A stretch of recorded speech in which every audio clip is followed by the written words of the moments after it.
Halo semuanya, selamat datang kembali di podcast NutriTalk. Semoga puasanya lancar dan tetap sehat ya. Banyak banget nih yang bilang, aku nggak kuat puasa dan lambungku kambuh. Tapi sebenarnya yang salah itu puasa atau pola makannya ya. Hari ini kita akan membahas tema menarik yaitu rahasia puasa tanpa perih lambung dan mual. Nah, di sini saya sudah bersama narasumber kita hari ini yaitu Ibu Damai. Selamat datang Ibu di podcast NutriTalk dan terima kasih sudah hadir pada hari ini. Ya, halo semuanya. Terima kasih juga sudah mengundang saya. Mari kita bedah ya hari ini gimana sih cara berpuasa biar lambungnya nggak kambuh, mahnya nggak kambuh seperti itu. Secara biologis nih Bu, apa sih yang sebenarnya terjadi pada lambung saat kita tidak makan selama 14 jam?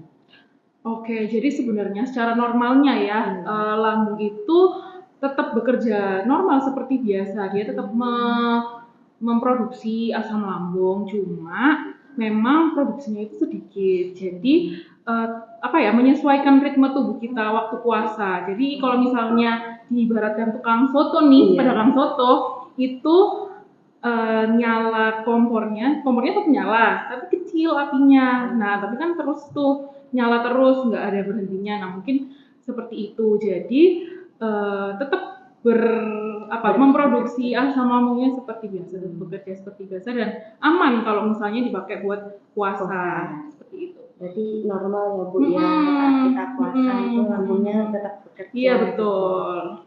Nah ini Bu ada pertanyaan nih Bu, yang bikin mah kambuh berarti puasa atau pola makannya nih Bu yang Oke, jadi mostly pola makannya ya, kayak misalkan kita berbuka itu pakai yang asam-asam, terus pedas, habis itu berlemak, nah seperti itu. Jadi bukan karena puasanya, tapi karena pola makannya itu, ya. Jadi bukan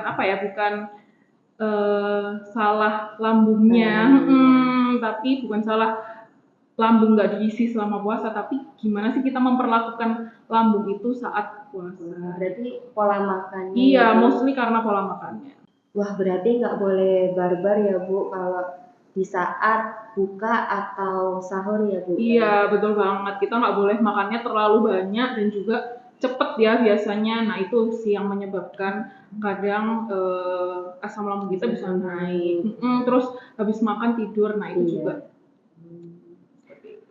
Nah, saya sering dengar nih Bu, dengan lambung kosong bikin asam lambung naik dan menggerogoti dinding lambung. Ini mitos atau fakta sih Bu? Ya sebenarnya itu mitos ya, karena sebenarnya si lambung kita itu punya pelapis buat menahan produksi asamnya itu. Iya, jadi sebenarnya memang sudah ada pelapisnya. Jadi tidak serta-merta kalau misalnya lambung kosong itu asamnya tuh menggerogoti lambung. Kalau misalnya terjadi memang sudah ada luka atau infeksi, itu ada faktor lain seperti ada infeksi bakteri. Kalau misalnya seperti gastritis itu ada infeksi bakteri. Kemudian memang pola makannya itu sudah ekstrim sejak lama. Maksudnya sudah nggak cuma karena puasa beberapa jam kemudian ada luka di lambung seperti itu. Jadi memang sudah itu pola makan yang sudah terbentuk sejak lama seperti itu. Nah, gimana sih Bu supaya yang punya riwayat MA itu tetap nyaman menjalani puasa? Oke, jadi amannya seperti ini. Kalau untuk pilihan karbohidrat seperti nasi itu kalau bisa karbohidratnya yang kompleks seperti nasi merah, terus ada oat atau ubi-ubian. Kalau misal pun pakai nasi putih itu juga nggak apa-apa, cuma nanti jangan lupa diimbangi sama sayur, sama serat kita, sama protein juga. Kemudian untuk porsinya juga yang jangan terlalu langsung buka puasa terus langsung makan banyak seperti itu. Apalagi misal bayangin kalau mau buka puasa nih kita belinya pakai ojek online, ini deh pengen yang pedas-pedas gitu. Misal ceker sebelah. Ceker atau seblak gitu ya, Iya, yang Bu. udah pedas, ada asemnya Asamnya. juga, terus minumnya kayaknya enak-enak nih, kopi, ya. es kopi hazelnut latte kayak gitu. Itu udah pedas, berlemak banget iya, sama kopi. Apalagi kalau ada beberapa orang sensitif ya minum kopi, apalagi kalau sudah pernah ada riwayat ada riwayat lambung, nah itu juga harus dihindari seperti itu. Jadi amannya yaitu nasi seperti komposisi seimbang yang kita ketahui itu, nasi, sayur, sama protein. Cuma itu jangan pedas, jangan asam. Kemudian kalau misalnya habis makan jangan langsung tidur. Itu sih, karena kalau misalnya tidur itu bisa naik ya asam lambungnya ke kerongkongan, jadi agak nggak nyaman. Kalau misalnya teman-teman nih sudah pernah ada riwayat mah atau sudah pernah konsumsi rutin obat misalkan, itu tetap harus konsultasi sama dokter. Apakah sebenarnya aman untuk berpuasa? Siapa tahu teman-teman udah ada yang terlalu ini ya, sudah terlalu parah. Nah, itu apakah aman atau tidak untuk berpuasa, itu tetap harus dikonsultasikan sama dokter.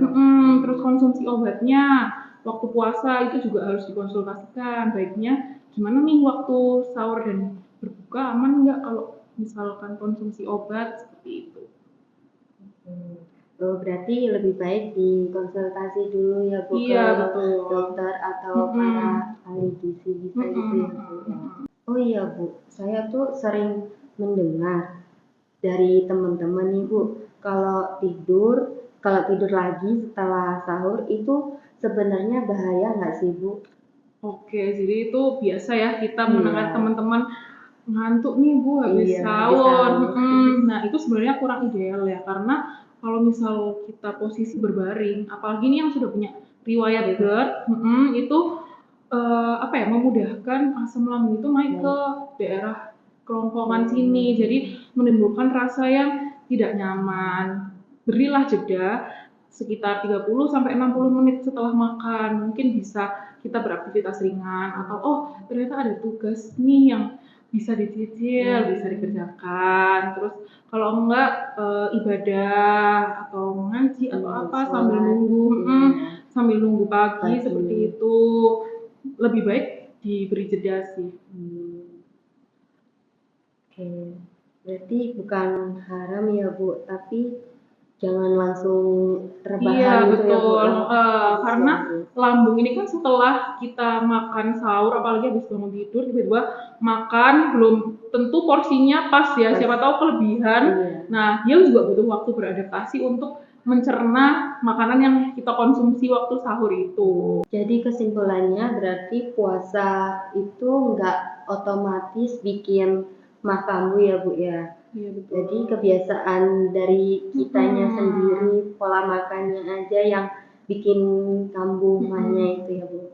Nah, terima kasih banyak kepada Ibu Dama yang sudah memberi penjelasan Sama-sama. yang sangat bermanfaat bagi kita semua. Ya, sama-sama. Semoga teman-teman yang di rumah habis nonton video ini bisa berpuasa lebih nyaman ya, terutama yang punya riwayat seperti itu. Terima kasih juga sudah diundang. Oke, Bu, sama-sama Ibu. Nah, jadi jangan lupa atur pola makan kita dengan bijak dan perhatikan pada sinyal tubuh kita. Sekian dari kami, sampai jumpa di podcast NutriTalk. Bye-bye.